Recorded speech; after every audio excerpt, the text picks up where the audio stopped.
X marks the Pedwalk by Fritz Leiber. Narrated by William Skye. Warning, this story contains scenes of moderate violence. If you think this might upset you, try one of the many other read-alongs on this channel.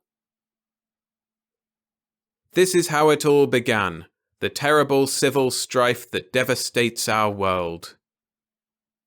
Based in material in Chapter 7, First Clashes of the Wheeled and Footed Sects, of Volume 3 of Berger's monumental History of Traffic, published by the Foundation for 22nd Century Studies. The raggedy little old lady with a big shopping bag was in the exact centre of the crosswalk when she became aware of the big black car bearing down on her.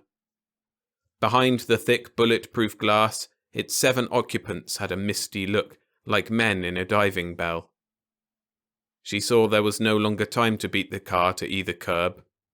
Veering remorselessly, it would catch her in the gutter.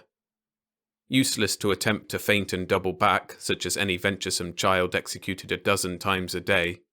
Her reflexes were too slow. Polite, vacuous laughter came from the car's loudspeaker over the engine's mounting roar. From her fellow pedestrians lining the curbs came a sigh of horror. The little old lady dipped into her shopping bag and came up with the big blue-black automatic. She held it in both fists, riding the recoils like a rodeo cowboy on a bucking bronco. Aiming at the base of the windshield, just as a big game hunter aims at the vulnerable spine of a charging water buffalo over the horny armour of its lowered head, the little old lady squeezed off 3 shots before the car chewed her down. From the right-hand curb, a young woman in a wheelchair shrieked an obscenity at the car's occupants. Smythe de Winter, the driver, wasn't happy. The little old lady's last shot had taken 2 members of his carpool. Bursting through the laminated glass, the steel-jacketed slug had traversed the neck of Phipps McHeath and buried itself in the hull of Horvendile Harker. Braking viciously, Smythe de Winter rammed the car over the right-hand curb.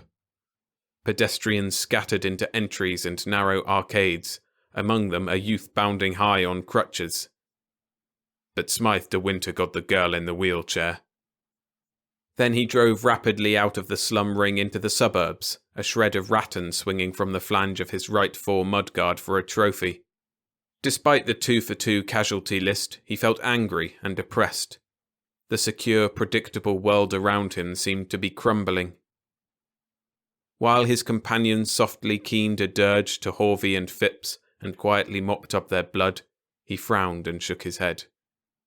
"They oughtn't to let old ladies carry magnums," he murmured.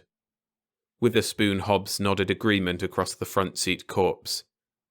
"They oughtn't to let 'em carry anything. God, how I hate feet," he muttered, looking down at his shrunken legs. "Wheels forever," he softly cheered. The incident had immediate repercussions throughout the city. At the combined wake of the little old lady and the girl in the wheelchair, a fiery-tongued speaker inveighed against the white-walled fascists of suburbia, telling to his hearers the fabled wonders of old Los Angeles, where pedestrians were sacrosanct, even outside crosswalks. He called for a hobnail march across the nearest lawn bowling alleys and perambulator-traversed golf courses of the motorists. At the Sunnyside crematorium, to which the bodies of Phipps and Horvey had been conveyed, an equally impassioned and rather more grammatical orator reminded his listeners of the legendary Justice of Old Chicago, where pedestrians were forbidden to carry small arms, and anyone with 1 foot off the sidewalk was fair prey. He broadly hinted that a holocaust, primed if necessary with a few tankfuls of gasoline, was the only cure for the slums. Bands of skinny youths came loping at dusk out of the slum ring into the innermost sections of the larger donut of the suburbs, slashing defenceless tires, shooting expensive watchdogs, and scrawling filthy words on the pristine panels of matrons' runabouts which never ventured more than 6 blocks from home. Simultaneously, squadrons of young suburban motorcycles and scooterites roared through the outermost precincts of the slum ring, harrying children off sidewalks, tossing stink bombs through 2nd-story tenement windows, and defacing hovel fronts with sprays of black paint. Incidents, a thrown brick, a cut corner, monster attacks in the portico of the auto club, were even reported from the centre of the city, traditionally neutral territory. The government hurriedly acted, suspending all traffic between the centre and the suburbs and establishing a 24-hour curfew in the slum ring. Government agents moved only by centipede car and pogo hopper to underline the point that they favoured neither contending side. The day of enforced non-movement for feet and wheels was spent in furtive, vengeful preparations. Behind locked garage doors, machine guns that fired through the nose ornament were mounted under hoods. Illegal scythe blades were welded to oversize hubcaps, and the stainless steel edges of flange fenders were honed to razor sharpness.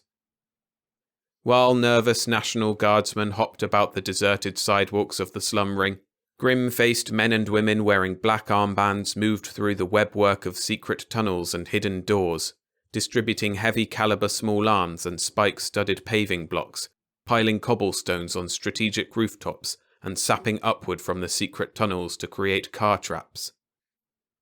Children got ready to soap intersections after dark. The Committee of Pedestrian Safety, sometimes known as Robespierre's Rats, prepared to release its 2 carefully hoarded anti-tank guns. At nightfall, under the tireless urging of the government, representatives of the pedestrians and the motorists met on a huge safety island at the boundary of the slum ring and the suburbs. Underlings began a noisy dispute as to whether Smythe de Winter had failed to give a courtesy honk before charging, whether the little old lady had opened fire before the car had come within honking distance, how many wheels of Smythe's car had been on the sidewalk when he hit the girl in the wheelchair, and so on. After a little while, the high pedestrian and the chief motorist exchanged cautious winks and drew aside. The red writhing of 100 kerosene flares and the mystic yellow pulsing of 1,000 firefly lamps mounted on yellow sawhorses ranged around the safety island illumined 2 tragic, strained faces. "A word before we get down to business," the chief motorist whispered. "What's the current SQ of your adults?" 51 and dropping, the high pedestrian replied, his eyes fearfully searching from side to side for eavesdroppers. "I can hardly get aids to a halfway compos mentis." "Our own sanity quotient is 37, the chief motorist revealed. He shrugged helplessly. "The wheels inside my people's heads are slowing down. I do not think they will be speeded up in my lifetime." "They say government's only 52, the other said with a matching shrug. "Well, I suppose we must scrape out one more compromise," the one suggested hollowly. "Though I must confess there are times when I think we're all the figments of a paranoid's dream." 2 hours of concentrated deliberations produced the new Wheelfoot Articles of Agreement. Among other points, pedestrian handguns were limited to a slightly lower muzzle velocity and to 38 caliber and under, while motorists were required to give 3 honks at 1 block distance before charging a pedestrian in a crosswalk. 2 wheels over the curb changed a traffic kill from third-degree manslaughter to petty homicide. Blind pedestrians were permitted to carry hand grenades. Immediately, the government went to work. The new Wheelfoot Articles were loudspeakered and posted. Detachments of police and psychiatric social hoppers centipedaled and pogoed through the slum ring, seizing outside weapons and giving tranquilizing jet injections to the unruly. Teams of hypnotherapists and mechanics scuttled from home to home in the suburbs and from garage to garage, enchanting a conformist serenity and stripping illegal armaments from cars. On the advice of a rogue psychiatrist, who said it would channel off aggressions, a display of bullfighting was announced, but this had to be cancelled when a strong protest was lodged by the Decency League, which had a large mixed Wheelfoot membership. At dawn, curfew was lifted in the slum ring, and traffic reopened between the suburbs and the centre. After a few uneasy moments, it became apparent that the status quo had been restored. Smythe de Winter tooled his gleaming black machine along the ring. A thick steel bolt with a large steel washer on either side neatly filled the hole the little old lady's slug had made in the windshield. A brick bounced off the roof. Bullets pattered against the side windows. Smythe ran a handkerchief around his neck under his collar and smiled. A block ahead, children were darting into the street, catcalling and thumbing their noses. Behind one of them limped a fat dog with a spiked collar. Smythe suddenly gunned his motor. He didn't hit any of the children, but he got the dog. A flashing light on the dash showed him the right front tire was losing pressure. Must have hit the collar as well. He thumbed the matching emergency air button and the flashing stopped.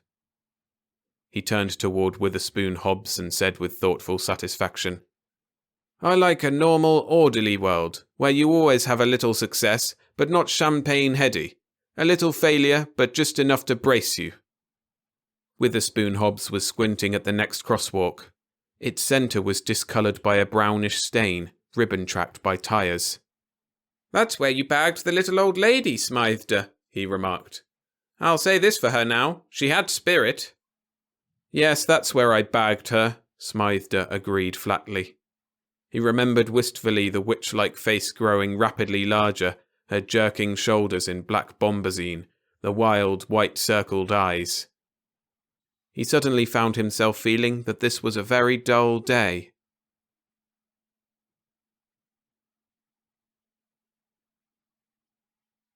Thanks for listening. If you enjoyed the story, hit the like button and subscribe for more read-alongs every Monday and Friday. I have another couple of Fritz Leiber narrations already on the channel, so if you're interested, go and check out A Bad Day for Sales. A link to that video is on screen now.